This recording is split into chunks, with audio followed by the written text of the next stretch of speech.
ابن عباس رضي الله تعالى عنه قال قال رسول الله صلى الله عليه وسلم ما من أيام عمل الصالح فيهن أحب إلى الله من هذه الأيام العشر قالوا ولا الجهاد في سبيل الله قال ولا الجهاد في سبيل الله إلا رجل خرج بنفسه وماله ولم يرجع بشيء رواه البخاري আলহামদুলিল্লাহ আল্লাহ সুবহানাহু ওয়া তাআলার জন্য সমস্ত তারিফ ও প্রশংসা যিনি আরবি মাসের শেষ মাস কুরবানির মাস হজের মাস এবং শ্রেষ্ঠতম দিনের মাস জুলহিজ্জা মাসের দ্বার প্রান্তে আমাদেরকে এনে পৌঁছিয়েছেন হায়াতকে বৃদ্ধি করেছেন শরীরকে সুস্থ রেখেছেন এবং আজকে জুমার দিনে মসজিদে আসার তৌফিক দান করেছেন এজন্য আল্লাহর জন্য প্রশংসা আলহামদুলিল্লাহ দুরূদ এবং সালাম বর্ষিত হোক সর্বশ্রেষ্ঠ নবী বিশ্ব নবী সাইয়্যিদুল মুরসালিন খাতামুন নবিয়্যিন রাহমাতুল লিল আলামিন মুহাম্মদ সাল্লাল্লাহু আলাইহি সাল্লামের প্রতি যিনি গুরুত্বপূর্ণ দিনগুলিকে যথাযথভাবে মূল্যায়ন করতেন আল্লাহ রাব্বুল আলামিনের সন্তুষ্টির জন্য তিনি রাতের শেষ ভাগে তাহাজ্জুদ সালাত আদায় করতেন তিনি হজের মৌসুমে হজ করতেন এবং জিলহজ মাসের শেষ দশকের গুরুত্বপূর্ণ দিনগুলিতে ইবাদতের মাধ্যমে কাটিয়েছেন এবং উম্মতদেরকে কাটানোর জন্য নির্দেশ দিয়েছেন সেই রাসূলের জন্য অযুত দ্বারায় বর্ষিত হোক শান্তির বাণী আল্লাহুম্মা সাল্লি আলাইহি আল্লাহুম্মা বারিক আলাইহি সম্মানিত উপস্থিতি বছর পরিক্রমায় আমাদের মাঝে কুরবানির মাস চলে এসেছে এটা হলো বছরের শেষ মাস আরবি যে 12টি মাস রয়েছে আরবি বছরের শেষ মাস জুলহিজ্জা মাস এই মাসটি হারাম মাসের অন্তর্ভুক্ত হারাম মাস মানে সম্মানিত মাস যেই মাসে জাহিলিয়াতের যুগে যুদ্ধ বিগ্রহ করা হতো না জুলকাদা জুলহিজ্জা এবং মুহররম এই তিনটা মাস ধারাবাহিকভাবে হারাম মাসের অন্তর্ভুক্ত তো এই মাসে আল্লাহ রাব্বুল আলামিন অনেক ইবাদতের ঘোষণা দিয়েছেন রমজান মাস যেমন একটা ইবাদতের মাস অনেক ইবাদত থাকে নিয়মিত যে ইবাদত আছে তার বাহিরে নিয়মিত আমরা সালাত আদায় করি নিয়মিত আমরা হালাল খাবার চেষ্টা করি হারাম থেকে দূরে থাকি নিয়মিত আমরা সত্যবাদিতা মিথ্যা থেকে দূরে থাকি এই কাজের বাহিরেও রমজান মাসে আমরা তারাবির সালাত আদায় করি তারপরে আপনার ইফতার সাহারি এই যেমন অতিরিক্ত ইবাদত অনুরূপভাবে এই জিলহজ্জা মাস যেটা আজকে মাগরিব থেকে শুরু হওয়ার সম্ভাবনা বেশি যেহেতু সৌদি আরবে গতকাল চাঁদ উঠে গেছে এই জন্য আজকে মাগরিব থেকে যেই মাসটা শুরু হবে চাঁদ দেখা সাপেক্ষে ওই মাসটা একটা বিশেষ মাস যেটা অন্য মাসে আর নেই তো এই মাসের একটা অন্যতম ইবাদত হলো কুরবানি করা এবং আপনারা জানেন যে ইতিমধ্যে হজ করার জন্য বিশ্বের বিভিন্ন প্রান্ত থেকে লাখো লাখো হাজি মক্কাতে সমাগম হয়ে গেছেন লাব্বাইক আল্লাহুম্মা লাব্বাইক ধ্বনিতে মুখরিত হয়ে উঠেছে মক্কা তো এই হজেরও মাস এটা তো যেহেতু আমরা হজে যেতে পারিনি বা যাইনি তা আমাদের জন্য এই মাসের একটা অন্যতম ইবাদত হলো কুরবানি করা তো আজকে সংক্ষিপ্তভাবে আমরা যে বিষয়ের উপর আলোচনা করব সেটা হলো কুরবানির প্রস্তুতি আমা তৌফিক ইল্লা বিল্লাহ আলাইহি তাওয়াক্কালতু ওয়া ইলাইহি উনীব কুরবানির প্রস্তুতি আপনারা অনেকেই মনে মনে ভাবতেছেন যে কুরবানির প্রস্তুতি তো আলহামদুলিল্লাহ আমরা অনেক আগেই নিয়ে নিয়েছি অনেকে কুরবানির প্রস্তুতির জন্য টাকা পয়সা সংগ্রহ করে নিয়েছেন হ্যাঁ কেউ টাকা পয়সা না থাকলে হয়তো জোগাড় করে নিয়েছেন কেউ হয়তো গরু কিনেও নিয়েছেন হ্যাঁ অনেকে মনে করতেছেন যে গত বছর গরু কিনে ঠকে গিয়েছিলাম এবার একেবারে যাতে না ঠকতে হয় এই জন্য আগে থেকেই প্রস্তুতি নিয়ে নিয়েছি আবার অনেকে বলতে পারেন যে গরু গত বছর ফ্রিজটা ছোট ছিল তো গরুর মাংসগুলি রাখতে পারি নাই আবার বড় দেখে ফ্রিজ কিনে নিয়েছি তো কুরবানির প্রস্তুতি আমরা এইগুলি বুঝি কিন্তু এই প্রস্তুতির বাহিরেও আরো কিছু প্রস্তুতি আছে যেই প্রস্তুতি নিয়ে কুরবানি করার জন্য ইসলাম আমাদেরকে নির্দেশ দিয়েছে সেই প্রস্তুতিগুলি আমরা আলোচনা করব ইনশাআল্লাহ। সম্মানিত উপস্থিতি, কুরবানি এই প্রস্তুতিকে আমরা দুইটা ভাগে ভাগ করব। একটা প্রস্তুতি হলো অদৃশ্য প্রস্তুতি, আভ্যন্তরীণ প্রস্তুতি, আর একটা হলো দৃশ্যমান প্রস্তুতি। তো অদৃশ্য প্রস্তুতি সেটা সবচেয়ে গুরুত্বপূর্ণ বেশি। যেই জিনিসটা দেখা যায় না এটার গুরুত্ব বেশি। এই বিল্ডিং এর আমরা টাইলস দেখতে পাচ্ছি, জানালা দেখতে পাচ্ছি, কিন্তু এইটার যে গুরুত্বপূর্ণ হইলো যে এটাতে কিরকম রড দেওয়া হয়েছে, বেসটা কিরকম ডালাই দেওয়া হয়েছে, ফাউন্ডেশনটা কিরকম করা হয়েছে, এটা হলো গুরুত্বপূর্ণ। তো সম্মানিত উপস্থিতি, এই জন্য প্রত্যেক ইবাদতেরই অদৃশ্য বিষয়টা সবচেয়ে গুরুত্বপূর্ণ। আপনারা এখানে যারা মসজিদে আসছেন একে অপরকে দেখতেছেন যে সালাতের জন্য আসছেন, কিন্তু আপনার অন্তরে কি আছে এটা কিন্তু কেউ দেখে না, এটা একমাত্র আল্লাহ দেখেন। আর ওইটাই হলো মূল। আপনার ওইটা যদি ঠিক না থাকে আপনি এখানে এসে যতই সালাত পড়েন ওইটা কোনো গ্রহণযোগ্য না। তো এই জন্য কুরবানির আভ্যন্তরীণ যে প্রস্তুতি, অদৃশ্য যে প্রস্তুতি, এইটাকে বেশি গ্রহণ করতে হবে। এক নম্বর যে অদৃশ্য প্রস্তুতি সেটা হলো ইখলাস আর নিয়া। নিয়তের মধ্যে ইখলাস থাকা। নিঃসন্দেহে আপনারা অবগত আছেন যে প্রত্যেক আমল আল্লাহর কাছে গ্রহণযোগ্য হওয়ার জন্য তিনটা শর্ত লাগবে। যে কোনো আমল, যেহেতু কুরবানি একটা আমল, এই জন্য এইটার জন্য তিনটা শর্ত লাগবে। এক নম্বর শর্ত হলো আকীদা সাহিহা। আপনার বিশ্বাসটা সাহি হতে হবে। আপনার বিশ্বাসের মধ্যে যদি এমন থাকে যে আল্লাহ রাব্বুল আলামিন সর্বত্র বিরাজমান, রাসূল সাল্লাল্লাহু আলাইহি সাল্লাম গায়েব জানেন, হ্যাঁ, আপনার রাসূল সাল্লাল্লাহু আলাইহি সাল্লাম শেষ নবী নন, এইরকম যত ভ্রান্ত বিশ্বাস আসে, এই বিশ্বাসের অধিকারী যদি আপনি হন আর আপনি যত ইবাদত করেন ওই ইবাদত কবুল। এই জন্য সবচেয়ে জরুরি হলো আকীদা সাহিহা। দুই নম্বর যে শর্ত সেটা হলো তারিকা সাহিহা, সহি রাস্তায় ইবাদত করা। আপনার ইখলাস মানে আপনার আকীদা ঠিক আছে কিন্তু আপনার পদ্ধতিগত ভুল। সালাত এমন পদ্ধতিতে পড়তেছেন যেই পদ্ধতিতে রাসূল পড়েন নাই সাল্লাল্লাহু আলাইহি সাল্লাম। জিকির এমন ভাবে করতেছেন যেভাবে রাসূল সাল্লাল্লাহু আলাইহি সাল্লাম করেন নাই, অথবা কুরবানি এমন ভাবে করবেন যেভাবে রাসূল করেন নাই। তাইলে আপনার প্রথম শর্ত ঠিক থাকলেও দ্বিতীয় শর্তের কারণে না থাকার কারণে ওই ইবাদতও বাতিল হবে। তিন নম্বর যে শর্তটা যেটা আজকে আলোচনা করব সেটা হলো ইখলাস আর নিয়া। নিয়তের মধ্যে ইখলাস থাকা। ইখলাস মানে একনিষ্ঠতা, একমাত্র কেবলমাত্র শুধুমাত্র আল্লাহকে রাজি খুশি করার জন্য কোনো দেখানো কোনো নাম কাম না রেখে একমাত্র আল্লাহর জন্য ইবাদত করাকে ইখলাস বলে। খালেস, খাঁটি যেটাকে আমরা বলি অরিজিনাল, এই অরিজিনাল খাঁটির আরবি শব্দ হলো ইখলাস, খালেস। এই নিরঙ্কুশ ইবাদত যখন আমরা করব তখন এটা হবে আপনার আল্লাহর কাছে গ্রহণযোগ্য। এই জন্য কুরবানির জন্য আভ্যন্তরিক অন্তরে আপনার যে নিয়তটা থাকবে সেটা হলো আমি একমাত্র কেবলমাত্র আল্লাহর জন্যই কুরবানি করব। আজকে দেখুন কুরবানি অনেক জন্যই মানুষ করে। একটা ওরস যখন হয় দেখবেন হাজার হাজার গরু যায়, শত শত গরু যায়, টাকে টাকে গরু যায়। এটা তো জবাই হচ্ছে প্রতিদিন, মান্যতের গরুই জবাই হচ্ছে আপনার বিভিন্ন দরবারগুলিতে, বিভিন্ন মাজার খানকাগুলিতে। এইগুলির নিয়ত নিঃসন্দেহে আল্লাহর জন্য না। এই জন্য আল্লাহ রাব্বুল আলামিন কুরবানির ব্যাপারে স্পেশাল ভাবে বলেছেন ফাসাল্লি লিরাব্বিকা ওয়ানহার, সূরা কাউসারের 2 নম্বর আয়াত, যে আপনি রাসূলকে নির্দেশ দিচ্ছেন ফাসাল্লি লিরাব্বিকা, হে রাসূল আপনি আপনার রবের জন্য সালাত আদায় করুন এবং কুরবানি করুন। কুরবানি করতে হবে কার জন্য? রবের জন্য। রাসূলকে নির্দেশ দিচ্ছেন যে আপনি আপনার রবের জন্য কুরবানি করেন। তারপরে আরেকটা আয়াত যেটা আমাদের কুরবানির সাথে জড়িত, যেটা সূরা আনফালের 162 নম্বর আয়াত। কুল, রাসূলকে লক্ষ্য করে বলতে, হে রাসূল আপনি বলে দিন ইন্নাস সালাতি, আমার সালাত। রাসূল কিন্তু বলে না যে তোমাদের সালাত, নিজেকে দিয়ে তিনি বলতেছেন।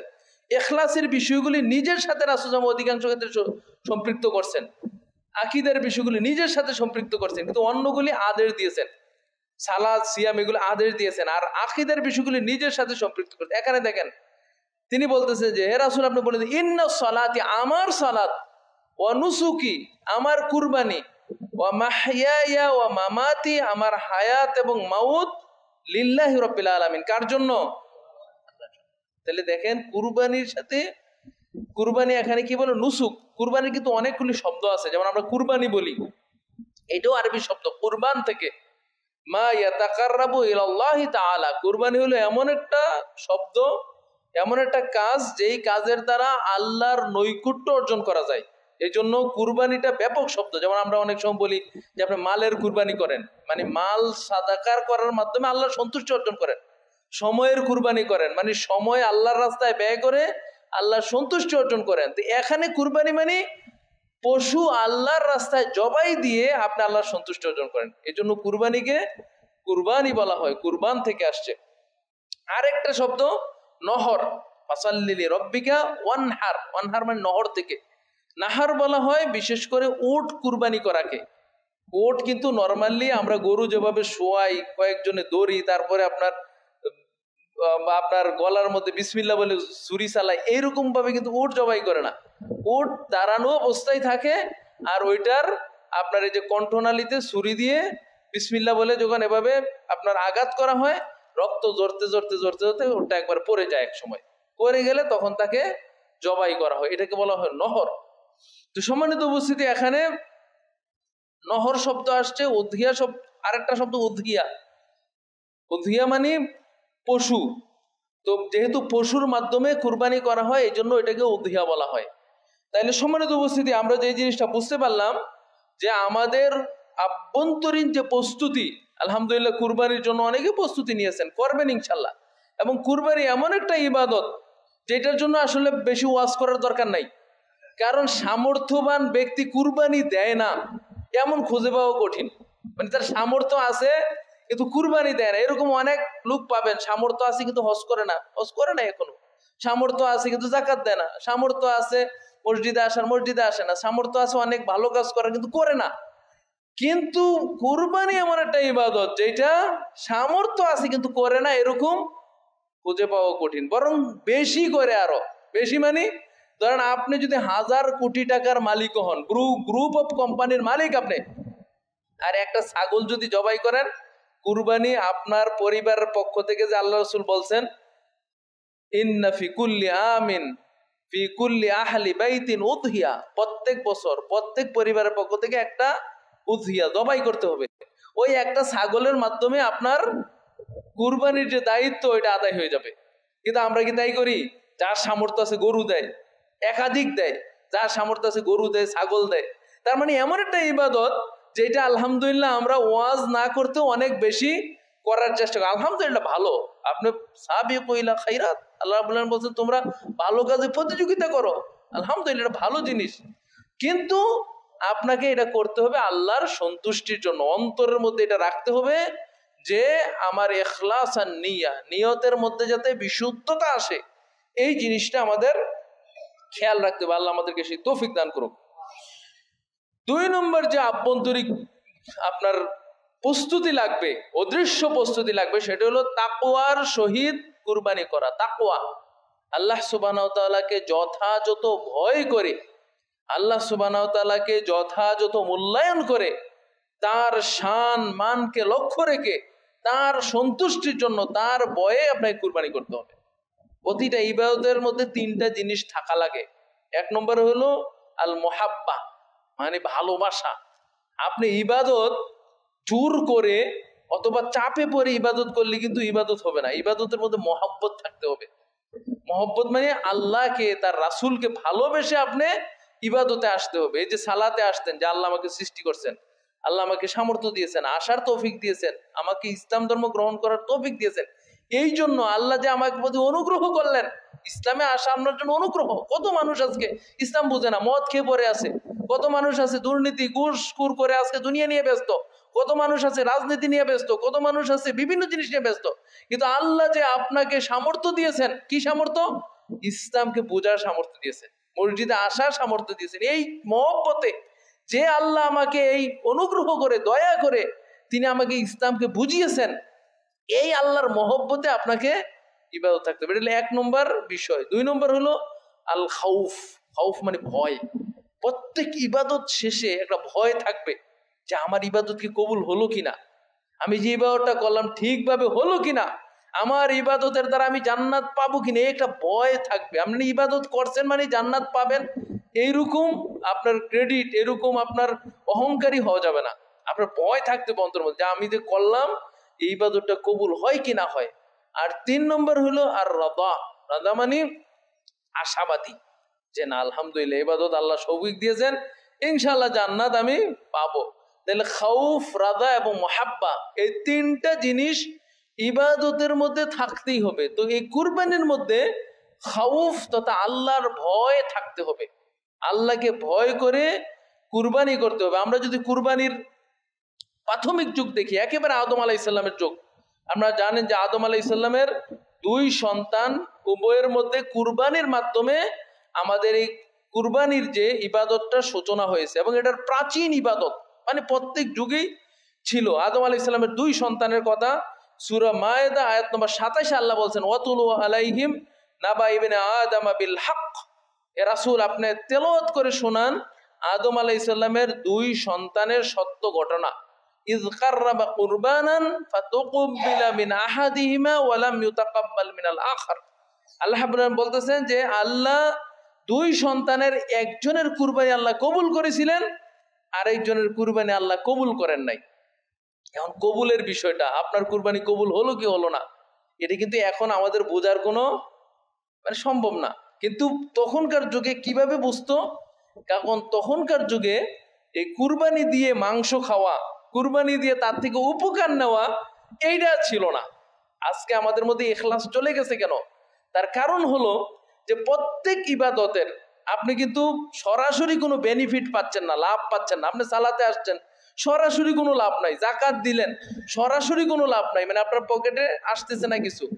হজ করলেন, যাই করলেন, কিন্তু কুরবানি এমন একটা ইবাদত, একেবারে নিজ হাতে হৃষ্টপুষ্ট গরু কিনে আনলেন, ছাগল কিনে আনলেন, জবাই করে ফ্রেশ মাংসটা বাসায় নিয়ে আসলেন, এটা লাভ না, একেবারে দৃশ্যমান লাভ। এই জন্য এটাতে ইখলাস রাখা একটু কঠিন। তো তৎকালীন যুগে মানুষ খাওয়ার একটা সিস্টেম ছিল না, যে আপনি কুরবানি দিয়েছেন, রেখে আসছেন, আগুন এসে কুরবানিকে জ্বালিয়ে দিত। যারটা কবুল হয়েছে, আর যারটা কবুল হয়নি এটা জ্বালানো হতো না। তা আদম আলাইহিস সালামের 2 সন্তানেরও একই অবস্থা হয়েছিল। হাবিল এবং কাবিলের ঘটনা আপনারা জানেন, যে 2 জনই কুরবানি করেছিল। একজনে ভালো জিনিসটা দিয়েছিল, আল্লাহ কবুল করছেন, আরেকজন খারাপ জিনিসটা দিয়েছিল, কবুল করেন নাই।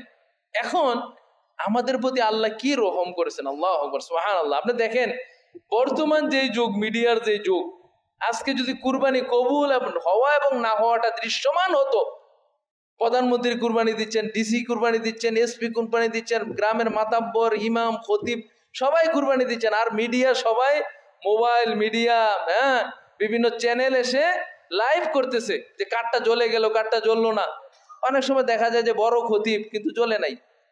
সারা তিনি অন্তত একটা বছর লজ্জিত হওয়া লাগতো যে আপনি কি মিয়া, আপনার কুরবানি কবুল হয় নাই, আপনার টাকার মধ্যে সমস্যা আছে, নিয়তের মধ্যে সমস্যা আছে, বড় মন্ত্রী, বড় এমপি সাহেব, আপনার কুরবানি কবুল হয় নাই। এইটা নিয়ে মানুষের মধ্যে মানে তার লাঞ্ছনার ছাতনা, মানে কি যে হতো। আল্লাহ রাব্বুল দয়া করছেন যে আপনার কুরবানি কবুল হয়েছে কি না হয়েছে এটা অন্তত দৃশ্যমান আল্লাহ করেন না, অপমানের হাত থেকে বাঁচিয়েছেন। আরেকটা হলো যে খাওয়ার ব্যবস্থা করেছেন। কারণ একটা পশু আপনি 1 লাখ 2 লাখ টাকা দিয়ে একটা গরু কিনলেন, আর এটা জ্বালিয়ে শেষ হয়ে গেল, তার থেকে আপনি খাওয়ার ব্যবস্থা করেছেন। আল্লাহ রাব্বুল আলামিন আমাদের প্রতি দয়া করেছেন। তো বলতেছিলাম যে তাকওয়া যে থাকতে হবে। যখন হাবিল এবং কাবিল কুরবানি করলো, একজনের কুরবানি কবুল হলো, আরেকজনের কুরবানি কবুল হলো না, তখন তিনি বললেন আমি তোমাকে হত্যা করব। কারণ তিনি লজ্জিত হয়ে গেছে যে তোমার কুরবানি কবুল হয়েছে, আমারটা কুরবানি কবুল হয় নাই। তখন যার কুরবানি কবুল হয়েছিল তিনি বলেছিলেন কি, যে ইন্নাল্লাহা ইয়াতাকাব্বালুল্লাহু মিনাল মুত্তাকিন, আল্লাহ রাব্বুল আলামিন মুত্তাকির ইবাদত, মুত্তাকির কুরবানি কবুল করেন। আপনার মধ্যে যদি তাকওয়া না থাকে, গরু যত বড়ই হোক, উট যত সুন্দর হোক, আপনার ছাগল যত দামি হোক, এটা আল্লাহর কাছে গ্রহণযোগ্য হবে না। এই জন্য মানে হাজার লক্ষ টাকা দিয়ে আপনি কুরবানি কিনলেন, আর একজন ছোট্ট কৃষক অথবা দিনমজুর অথবা গরিব মানুষ ছোট্ট একটা ছাগল কুরবানি করেছে, ওইটাই হয়তো কবুল হয়েছে, আপনার বড় গরু হয়তো আল্লাহ পর্যন্ত পৌঁছে নাই। এই জন্য অন্তরের মধ্যে আল্লাহর ভয় থাকতে হবে, তাকওয়া থাকতে হবে। সূরা হজের 37 নম্বর আয়াত আল্লাহ বলেছেন, লা ইয়ানালুল্লাহা লুহুমুহা ওয়ালা দিমাউহা ওয়ালাকি ইয়ানালুহুত তাকওয়া মিনকুম। তোমাদের যে গরু জবাই করো এটার মাংস, লুহুমুহা মাংসগুলি, ওয়ালা দিমাউহা এর রক্তগুলি আল্লাহর কাছে পৌঁছায় না। আল্লাহর কাছে কি পৌঁছায়?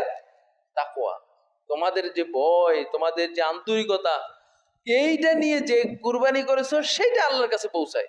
তো সম্মানিত উপস্থিতি, কুরবানির দ্বিতীয় প্রস্তুতি, আভ্যন্তরীণ প্রস্তুতি হলো আপনার অন্তরের মধ্যে আল্লাহর ভয় থাকা, যে আল্লাহর ভয় আমি দিতেছি। আল্লাহ আমাকে সম্পদশালী করেছে, আল্লাহ আমাকে, কত মানুষ আছে তাদের সম্পদ নাই আজকে, কিন্তু আল্লাহ আমাকে সম্পদশালী করেছে, কুরবানি দেওয়ার মতো সামর্থ্য দিয়েছে। এই জন্য না দিলে আল্লাহ রাব্বুল আলামিন আমাকে শাস্তিও দিতে পারেন, অথবা জিজ্ঞাসাবাদের সম্মুখীন হতে পারে। এই ভয়ে আপনি কুরবানি দিতে হবে। আল্লাহ আমাদেরকে সে তৌফিক দান করুক, আমিন। 3 নম্বর যে প্রস্তুতি আভ্যন্তরীণ, সেটা হলো হালাল অর্থ দিয়ে কুরবানি করা। অদৃশ্য একটাও আপনার টাকা কি হালাল কি হারাম এটা দেখার কোনো বিষয় না। এই জন্য হালাল অর্থ দিয়ে কুরবানি করা, এটা একটা গুরুত্বপূর্ণ বিষয়। অর্থনৈতিক যত ইবাদত আছে, সমস্ত ইবাদত, বিশেষ করে অর্থনৈতিক ইবাদত, হজ করতে গেছেন, যাকাত দিচ্ছেন, দান সদকা করতেছেন, কুরবানি করতেছেন, এই ইবাদতগুলি হালাল অর্থ হওয়া জরুরি।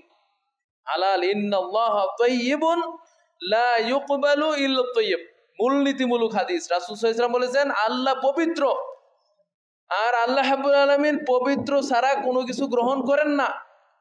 দুনিয়ার মানুষের মতো না যে নিজেরাও খারাপ আর খারাপকে প্রশ্রয় দেয়, নিজেরাও মন্দ, মন্দকে প্রশ্রয় দেয়, এরকম আল্লাহ নান।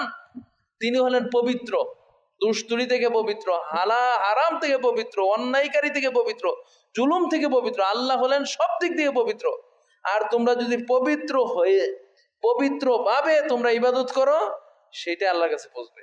সুতরাং আপনি যে ইবাদত করবেন, কুরবানি করতে যান, তার অর্থ যদি হালাল না হয়, এটার অর্থের উৎসটা যদি হালাল না হয়, কষ্টার্জিত অর্থ যদি না হয়, চুরি হতে পারে, ডাকাতি হতে পারে, ঘুষ হতে পারে, দুর্নীতি হতে পারে, জুয়া হতে পারে, বিভিন্ন ভাবে আজকে অর্থনৈতিক মধ্যে হারাম ঢুকে গেছে। এইগুলি এনে আপনি যত বড় গরু কুরবানি দেন না কেন, এটা আল্লাহর দরবারে পৌঁছবে না, মাংস খাওয়া পর্যন্তই থাকবে।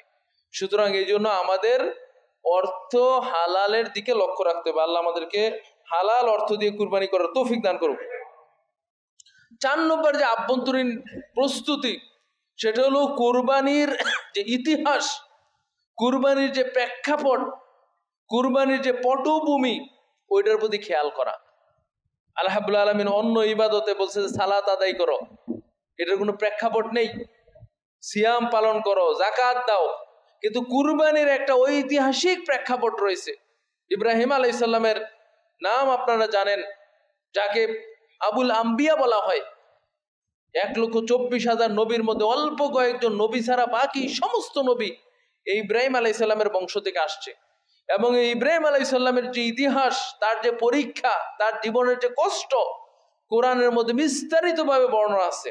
আল্লাহ রাব্বুল আলামিন তাকে অনেক পরীক্ষা করেছেন। তার মধ্যে একটা পরীক্ষা ছিল তার সন্তানকে কুরবানি দেওয়া।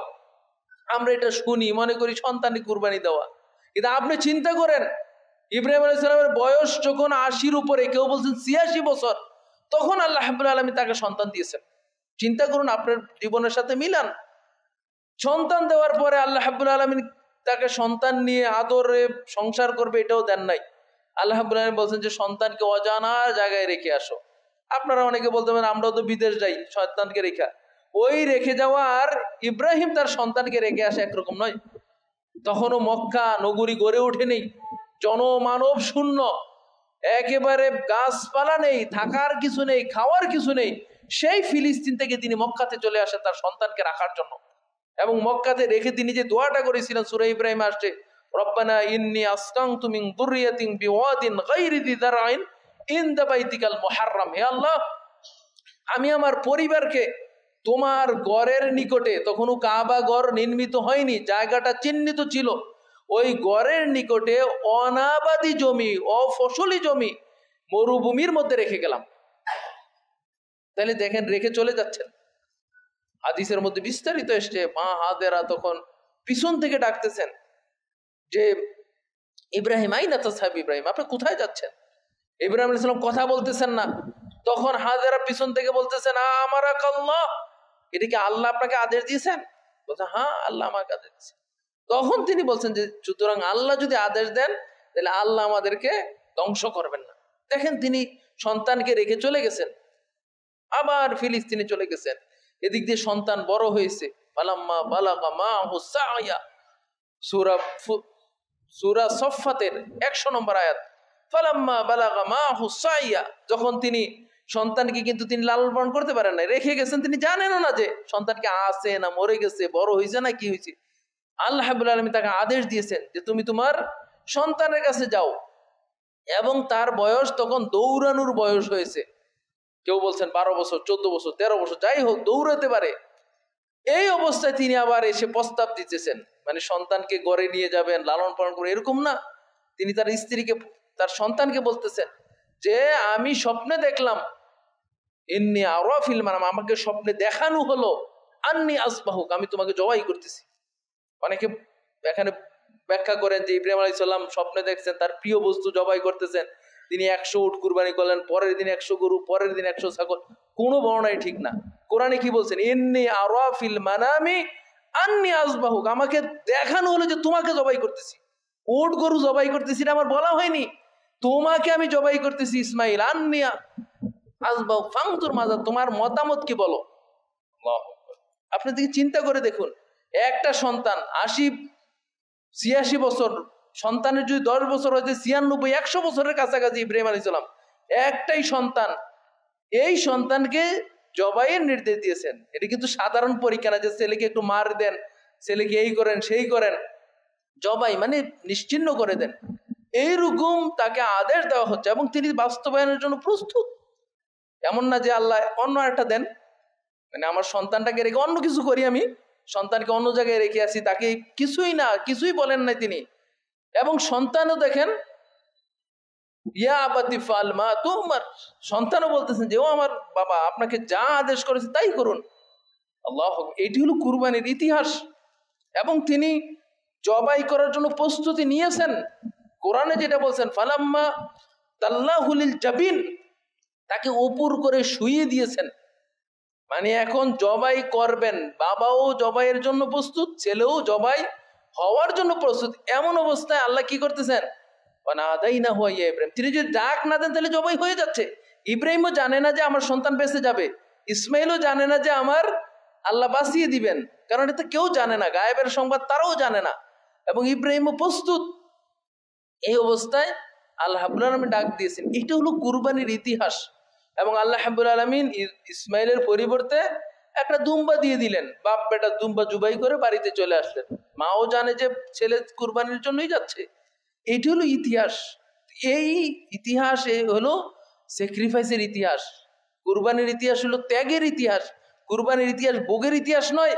ইব্রাহিম আলাইহিস সালাম কখনো খাওয়ার জন্য এই কুরবানি করেন নাই, ত্যাগ করার জন্য। ছেলেকে কুরবানি তিনি দিয়েছেন আল্লাহর আদেশ পালনের জন্য। এই জন্য আমাদের চিন্তা করতে হবে যে আল্লাহ আমাকে সম্পদ দিয়েছেন, তার থেকে কিছু আমি ব্যয় করতেছি, একটা গরু কিনতেছি, আমি নিজে খাবো, গরিব মিসকিনকে বিলিয়ে দেব, ত্যাগ করব। হ্যাঁ, কুরবানি মানে ত্যাগ, একটা অর্থ হলো ত্যাগ করা।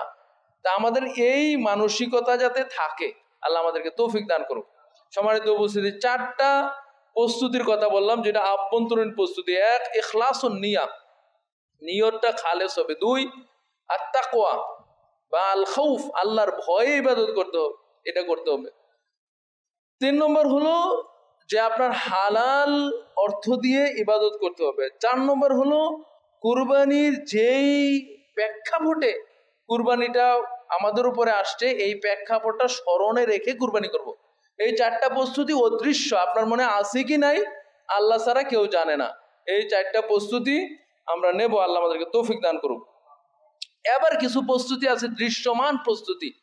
তার মধ্যে 1 নম্বর প্রস্তুতি হলো যে চাঁদ ওঠার পর থেকে নখ এবং চুল না কাটা।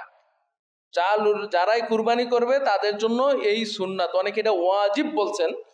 উম্মে সালামা রাদিয়াল্লাহু তাআলা আনহা রাসূল সাল্লাল্লাহু আলাইহি ওয়াসাল্লামের স্ত্রী, সহিহ মুসলিমের 1977 নম্বর হাদিস, রাসূল সাল্লাল্লাহু আলাইহি ওয়াসাল্লাম বলেছেন, ইযা রাআইতুমুল হিলালা যুল হিজ্জা, তোমরা যখন জিলহজ মাসের চাঁদ দেখবে, ওয়া আরাদা আহাদুকুম আইয়ুযাহিয়া, এবং তোমাদের কেউ যদি কুরবানি করার প্রস্তুতি নেয়, ইচ্ছা করে, ফালিয়ুমসিক আন শা'রিহি ওয়া আসফারিহি, সে যেন তার চুল এবং নখ না কাটে।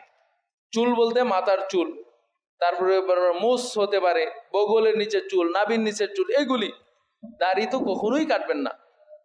এই চুলগুলি এবং নখগুলি এইগুলি কাটবে না। যারা কুরবানি দিবে, একটা পরিবারের একজন সদস্য যিনি কুরবানি দিবেন তিনি, আর বাকি সদস্যরা ইচ্ছা করলে কাটতে পারে।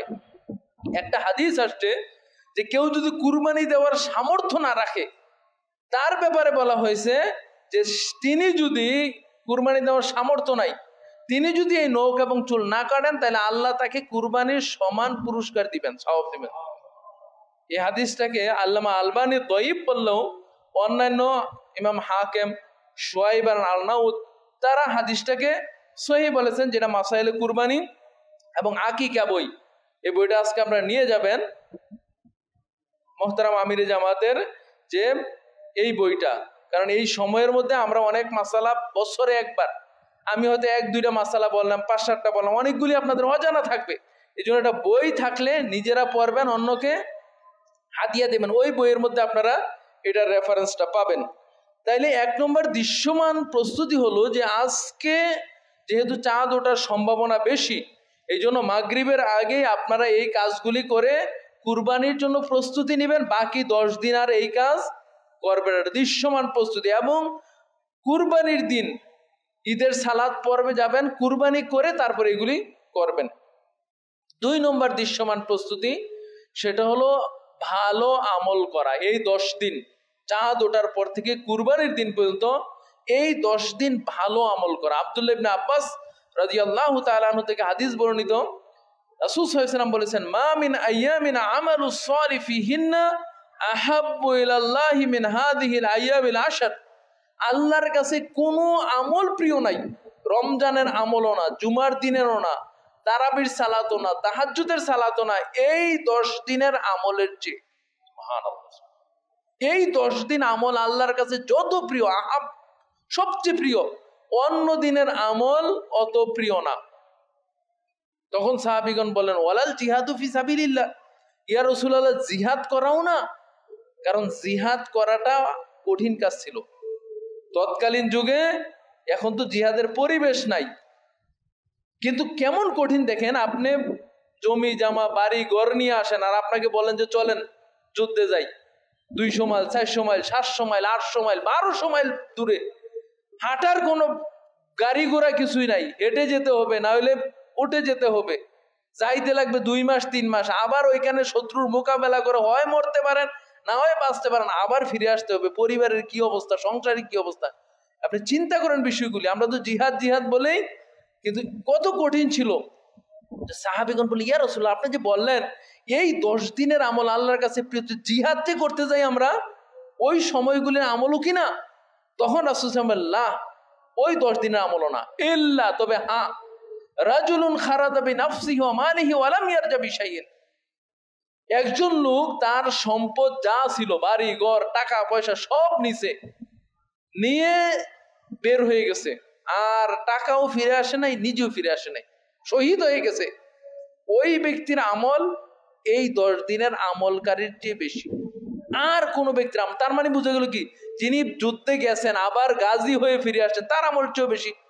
তাহলে দেখেন, ওই যুদ্ধ তো আমরা জিহাদের পরিবেশ যেহেতু নাই করতে পারবো না, কিন্তু এই 10 দিনের আমল করতে পারবো কিনা? সুযোগ আছে আমাদের, এই 10 দিনের আমল সুযোগ আছে। সুতরাং আমাদের নিয়ত করা দরকার যে এই 10 দিন আমরা আমল করব। কি আমল করব? এখন আসুন, 1 নম্বর যে আমলটা আপনারা করবেন এই 10 দিনে, সেই 10 দিনের আমলের মধ্যে রাসূল সাল্লাল্লাহু আলাইহি ওয়াসাল্লাম যেটা বলছেন, একটা তো বললাম যে নখ চুল বিরত রাখবেন। 2 নম্বর যে আমলটা, সেটা হলো সিয়াম। রাসূল সাল্লাল্লাহু আলাইহি সাল্লাম হাফসা রাদিয়াল্লাহু তাআলা আনহা থেকে হাদিস বর্ণিত যে রাসূল সাল্লাল্লাহু আলাইহি সাল্লাম 3টা কাজ কখনো ছাড়তেন না। এক, এই 9 দিনের সিয়াম, 1 তারিখ থেকে নিয়ে 9 তারিখ, আর 10 তারিখ হলো না খেয়ে ঈদগাতে আসবেন। এই 9 দিনের সিয়াম রাসূল সাল্লাল্লাহু আলাইহি ওয়াসাল্লাম কখনো ছাড়তেন না। 2, তিনি এই প্রতি মাসে 3 দিন সিয়াম কখনো ছাড়তেন না। এটা হয়তো 13, 14, 15 তারিখ হতে পারে, অথবা মাসের যে কোনো 3 দিন সিয়াম তিনি রাখতেন, এবং ফজরের সুন্নাত তিনি কখনো ছাড়তেন না। আরেক হাদিস আসছে বিতিরের কথা, এই বিষয়গুলি তিনি কখনো ছাড়তেন না। তাহলে এই যে 10 দিন, আজকে রাতেও যদি চাঁদ ওঠে সাহরি খেতে পারেন, খেয়ে এই 9 দিন আপনারা সিয়াম যে যতটা পারেন রাখতে পারেন, এইটা একটা আমল। তবে বিশেষ করে যদি না পারেন, আরাফাতের সিয়ামটা যাতে বাদ না যায়, আরাফার দিনের সিয়াম। রাসূল সাল্লাল্লাহু আলাইহি ওয়াসাল্লাম কি বলেছেন? আবু কাতাদা থেকে হাদিস বর্ণিত, সুইলা রাসূল সাল্লাল্লাহু আলাইহি সাল্লাম আন ইয়াউমি সিয়াম ইয়াউম আরাফা, আরাফাতের দিনে সিয়াম সম্পর্কে রাসূলকে জিজ্ঞেস করা হলো। তখন তিনি বলছেন, ইউকাফিরু সানাতাল মাদিয়া ওয়াল বাকিয়া, এই আরাফাতের একদিনের সিয়াম পূর্ববর্তী এবং পরবর্তী 2 বছরের গুনাহ মাফের জন্যই যথেষ্ট। তাহলে এটা আমাদের সুযোগ আছে না? সুযোগ আছে। এখন থেকে আমরা নিয়ত করবো যে কোন দিন ইয়াউমুল আরাফা হবে। এখন আরাফাতের দিন এমন একটা দিন, যেই দিন আল্লাহ রাব্বুল আলামিন সবচেয়ে বেশি মানুষকে মুক্ত করেন জাহান্নাম থেকে। লাইলাতুল কদরেও এত মানুষকে মুক্ত করেন না, আপনার জুমার দিনও এত মুক্ত করেন না, ওই দিন এত মুক্ত করেন, যেটা সহিহ মুসলিমের 1348 নম্বর হাদিসে আয়েশা রাদিয়াল্লাহু তাআলা আনহা বলেন যে রাসূল সাল্লাল্লাহু আলাইহি ওয়াসাল্লাম বলেছেন, মা মিন আইয়ামিন আকসারু আইয়াতিকাল্লাহু ফীহি আবাদাম মিনান নার, এমন কোন দিন নাই, রমজানের দিনও নাই, আপনার লাইলাতুল কদরের রাতও নাই, যেই রাতে যেই দিনে আল্লাহ রাব্বুল আলামিন বেশি মানুষকে জাহান্নাম থেকে মুক্ত করেন, সেটা হলো এই ইয়াউমুল আরাফাতের দিন। তারপর রাসূল সাল্লাল্লাহু আলাইহি ওয়াসাল্লাম বলেছেন, ইন্নাহু লায়াদনু, ওই দিনে আল্লাহ রাব্বুল আলামিন নিকটে চলে আসেন। প্রত্যেক দিন আল্লাহ নিকটে আসেন, প্রথম আকাশে আছেন কখন? রাতের শেষ ভাগে, কিন্তু ওই দিন দিনের বেলা নিকটে চলে আসেন। সুবহানাল্লাহ। সুম্মা ইউবাহি বিহিমুল মালাইকা, অতঃপর তিনি ফেরেশতাদের সাথে গর্ব করেন যে মাজা আরাদু হাউলাই, এই লোকগুলি কি চাচ্ছে? লক্ষ লক্ষ মানুষ আরাফাতের দিনে একই পোশাক, একই কাপড়, একই ধ্বনি, একই বাক্য উচ্চারণ করতেছে, লাব্বাইক আল্লাহুম্মা লাব্বাইক, লক্ষ লক্ষ মানুষ আরাফাতের ময়দানে একত্রিত হয়েছে। তখন আল্লাহ গর্ববোধ করেন যে দেখো ফেরেশতারা, আমার গুণগান, আমার প্রশংসা, আমার তাকবীর, আমার তাহমিদ, আমার তাহলিল তারা বর্ণনা করতেছে, আমার প্রশংসা করতেছে, আমার কাছে ক্ষমা চাচ্ছে। এটা আল্লাহর কাছে খুব ভালো লাগে। এবং এই দিন শয়তান যত কান্নাকাটি করে আর অন্যদিন কান্নাকাটি করে না। কারণ কি? কারণ একটা শয়তান একটা লোককে 30 বছর, 40 বছর, 50 বছর খারাপ কাজ করাইছে। এমন একটা লোক হজে যে আল্লাহ কবুল হজের তৌফিক দিয়েছেন, সমস্ত গুনাহ মাফ হয়ে গেছে। শয়তান বলে যে আমার 40 বছরের খাটনি শেষ, এই দিন বেশি কান্নাকাটি করে। আল্লাহ রাব্বুল আলামিন ওই দিন মানুষকে জাহান্নাম থেকে বেশি মুক্ত করেন। সম্মানিত উপস্থিতি, এই আরাফাতের দিনের সিয়ামটা কোন দিন, এই নিয়ে একটু মতভেদ রয়েছে। ইবনে বাজ রহমাতুল্লাহ আলাইহি তিনি সহ অন্যান্য আলেমগণ বলছেন যে যেই দিনে হাজিগণ আরাফাতের ময়দানে উপস্থিত থাকে, কারণ বলা হয়েছে কি সিয়ামু ইয়াউমু আরাফা, আরাফাতের দিন। আপনি জানতেছেন যে হাজিগণ আরাফাতের ময়দানে চলে আসছে, কারণ যারা আজকে হজে গেছেন, অনেকে 1 মাস আগে হজে গেছেন, বসে আছে এখন তাসবিহ তাহলিল করতেছেন, কিন্তু হজের কার্যক্রম এখনো শুরু হয় না। 8 তারিখ যখন হবে, 8 তারিখ হলে তখন তারা প্রত্যেকের হোটেল থেকে ইহরাম বাঁধবে এবং তালবিয়া পড়তে পড়তে মিনার ময়দানে যাবে। 9 তারিখ সকালে মিনা পর্যন্ত 9 তারিখে থাকবে, 8 তারিখ থেকে 9 তারিখ সকালে মিনা থেকে এই আরাফাতের ময়দানে যাবে। এই কিন্তু হজের কার্যক্রম শুরু। এই 9 তারিখ আরাফাতের ময়দান থেকে মাগরিব পর্যন্ত থাকবে, থেকে ওই জায়গা থেকে মুজদালিফা যাবে। ওইখানে যে পুরো রাত্র ঘুমিয়ে তারপরে যখন 10 তারিখ সকাল হয়ে যাবে, ওইখানে ফজর পড়ে মিনাতে আসবে, এসে জামারা এক জামারাতে নিক্ষেপ করবে, কঙ্কর নিক্ষেপ করবে, কাবা ঘর তাওয়াফ করবে, তারপরে আপনার মাথার চুল হলক করবে, কুরবানি করবে, এই কাজগুলি করবে। তাইলে হজের কার্যক্রম শুরু হয় মূলত ওই দিনগুলিতে। তো সম্মানিত উপস্থিতি, তাইলে হাজিগণ যেই দিন আরাফাতের ময়দানে সম্ভবত শনিবার ঘোষণা করে দিয়েছে, শনিবার, আগামী শনিবার, মানে এই শনিবার পরের শনিবার, ওই দিন যাতে আমাদের কারো সিয়াম বাকি না থাকে, এটা আপনারা খেয়াল রাখবেন। আর অন্য যেই দিন আপনারা সিয়াম রাখতে পারেন। সম্মানিত উপস্থিতি, আমি সামনের দিকে এগিয়ে যাচ্ছি। তাহলে 1 নম্বর কাজ হলো সিয়াম পালন করা। 2 নম্বর কাজ হলো রাসূল সাল্লাল্লাহু আলাইহি ওয়াসাল্লাম বলেছেন, ফাআকতারু ফীহিন্না মিনাত তাহলিলি ওয়া তাকবীরি ওয়া যিকরিল্লাহ। এই 10 দিনের কাজ সম্পর্কে রাসূল সাল্লাল্লাহু আলাইহি ওয়াসাল্লাম বলেছেন, তোমরা বেশি বেশি তাহলিল পাঠ করো। তাহলিল মানে লা ইলাহা ইল্লাল্লাহ। হ্যাঁ, এই আল্লাহর যে শিরকি মানে তাওহীদের কালিমা ঘোষণা করা এবং শিরক থেকে মুক্ত করা, লা ইলাহা ইল্লাল্লাহ, আল্লাহ ছাড়া প্রকৃত কোনো ইলাহ নাই, এটা ঘোষণা করা। তাকবীর দেওয়া, আল্লাহু আকবার, আল্লাহু আকবার, লা ইলাহা ইল্লাল্লাহ, আল্লাহু আকবার, আল্লাহু আকবার, ওয়ালিল্লাহিল হামদ। এই তাকবীর আজকে চাঁদ ওঠা থেকে শুরু করে মুতলাক তাকবীর, সাধারণ তাকবীর, এটা আপনারা এই 1 তারিখ থেকে নিয়ে 10 তারিখ পর্যন্ত অথবা 13 তারিখ পর্যন্ত দিবেন। মুতলাক যে কোনো সময়, হাটে বাজারে, আপনার শুইতে বসতে, সালাতের আগে পরে দিবেন। আর মুকাইয়াদ তাকবীর যেটা সালাতের পরে দিবেন, সেটা হলো 9 তারিখ ফজর থেকে নিয়ে 13 তারিখ আসর পর্যন্ত। তাহলে তাকবীরটা আজকে চাঁদ ওঠার পর থেকে শুরু হয়ে যাবে, এটা একটা আমল। তারপর হলো যিকরিল্লাহ, আল্লাহকে স্মরণ। আল্লাহকে স্মরণ মানে সুবহানাল্লাহ, আলহামদুলিল্লাহ তো আছেই, কিন্তু আল্লাহকে স্মরণ হলো প্রতিটি কাজে আপনি আল্লাহকে স্মরণ করবেন। আপনি একটা মানুষ যদি আল্লাহকে স্মরণ করে, আল্লাহকে স্মরণ মানে আল্লাহ আমাকে দেখতেছেন। কোনো লোক অন্যায় করতে পারে না। একজন ব্যবসায়ী বলেন, চাকরিজীবী বলেন, একজন কৃষক বলেন, যে যেই পেশায় আছেন, তিনি যদি মনে করেন যে আল্লাহ আমাকে দেখতেছেন, আল্লাহকে স্মরণ মানে কি, আল্লাহ আমাকে দেখতেছেন, আল্লাহ আমাকে পর্যবেক্ষণ করতেছেন, আল্লাহ আমার কথা শুনতেছেন, আল্লাহ আমার উপর ক্ষমতাবান, এইভাবে আল্লাহকে স্মরণ করা মানে অন্যায় থেকে দূরে থাকা, এটা হলো আল্লাহকে প্রকৃত স্মরণ। আর আল্লাহকে স্মরণের মধ্যে উলামায়ে কেরামগণ বলছেন, যেমন আপনার কোরআন তেলাওয়াত করা, আফজালুল যিকরি তেলাওয়াতুল কোরআন, এরকম বলা হয়েছে। কারণ কোরআনকে আল্লাহ যিকির বলছেন, ইন্না নাহনু নাযালনা যিকরা, আমি যিকির নাযিল করেছি, এটা হলো কোরআন। এই জন্য বেশি বেশি কোরআন তেলাওয়াত করা এই 10 দিন। এবং আল্লাহর অন্যান্য যে জিকির, জিকিরের মধ্যে আপনি অন্য সময় হয়তো সময় পান না, সালাতের পরের জিকিরগুলি, সকাল বিকাল জিকিরগুলি, রাতে ঘুমানোর আগে জিকিরগুলি, এইগুলি যাতে এই 10 দিনে বাদ না পড়ে। কারণ এই 10 দিনের আমল জিহাদের আমলের চেয়েও অনেক উত্তম। আপনারা তো অনেকে বলেন আমরা এই করে ফেলতাম, ওই করে ফেলতাম, এই আমলগুলি করেন, এইটাই আপনার জন্য সবচেয়ে বড় জিহাদ। কারণ এখন জিহাদের ওই পরিবেশ নেই। তো সম্মানিত উপস্থিতি, আল্লাহর জিকির করা। আর যারা হজ উমরায় আছেন তারা হজ করবেন। এবং সর্বশেষ হলো কুরবানি করা। কুরবানি করার মাধ্যমে এই দেশ শেষ করা। কুরবানির বিষয়ে আজকে মাসলা মাসাইল আমি আর বিস্তারিত বলার সুযোগে নাই।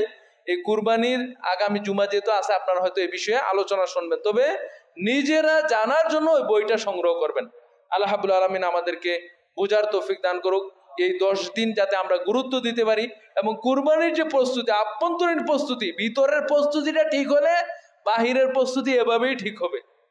আল্লাহ রাব্বুল আলামিন আমাদেরকে এগুলো বোঝার তৌফিক দান করুন। অনেক সময় দেখা যায় বাহিরের প্রস্তুতি নিতে যায়, অনেক সময় কুরবানির গরু কিনতে কিনতে আসরের নামাজ শেষ, মাগরিবের সালাত এসে পরে পরে, এশার সালাতের খবর নাই। এইগুলি কুরবানির প্রস্তুতি না। আপনি গরু কিনতে, কুরবানি সর্বোচ্চ ফতুয়া হলো কি যে কুরবানি ওয়াজিব। অনেকে বল সুন্নাতে মুআক্কাদ, এটা হলো ঠিক। ওয়াজিব বলতে আপনি যদি ওয়াজিবও ধরেন, কিন্তু ফরজ তো না।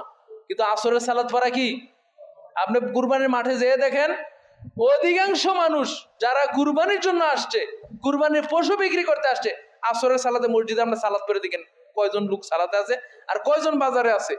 এটা কুরবানি মানে শয়তান আমাদেরকে এমন ভাবে বিভ্রান্ত করছে। আপনি দেখেন এই 10 দিন, বলছিলাম যে সর্বোচ্চ 10 দিন, ইমাম ইবনে তাইমিয়াকে জিজ্ঞাসা করা হয়েছিল, আচ্ছা এই 10 দিনের কথা আল্লাহ বলছেন সর্বোচ্চ, আবার হাদিসে আসছে যে আপনার রমজানের শেষ দশক গুরুত্বপূর্ণ, কোনটা উত্তম?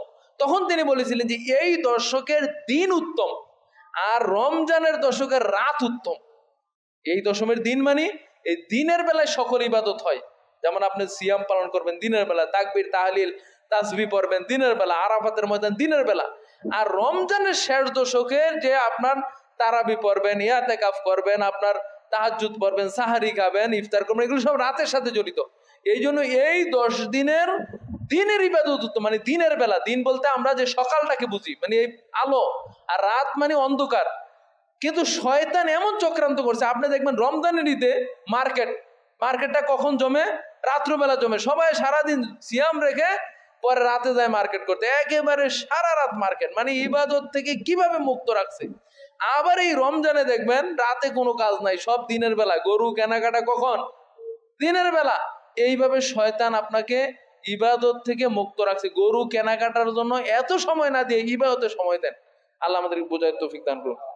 হাযা সাল্লাল্লাহু আলা নবিয়িনা মুহাম্মদ ওয়া আলা আলিহি ওয়া সাহবিহি আজমাইন। আল্লাহুম্মা সাল্লি আলাইহি আল্লাহুম্মা বারিক আলাইহি।